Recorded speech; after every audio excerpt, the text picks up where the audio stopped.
90-72. That was the final record last season. Was it a fluke, or can this team get to 90 wins or even surpass that this year?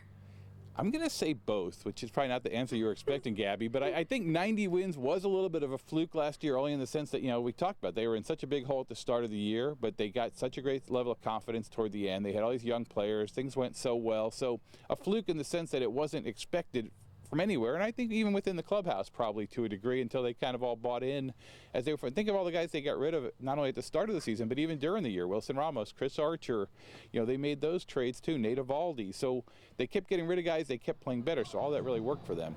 This year, 90 is going to be the target. Everyone kind of hangs on them. You may not have to win 90 to get in the playoffs. You may be able to win 87. I think that's ultimately their goal is, whether it's finishing ahead of Boston and New York, or at least finishing third and finishing ahead of, Rocco and the Minnesota Twins, finishing ahead of Oakland, the other teams. I mean, that's really where their competition is. The idea is to get into the tournament. Now, winning the division, sure, that's going to be great. Finishing as the top wild card, you get to play that game at home. But I think for them, the goal this year is to get into the playoffs, and I think they've got the experience to a degree. They've got the youth on their side. They've made an interesting move by adding Charlie Morton. Now, there's still some question marks, too, and a lot of young guys that did well last year.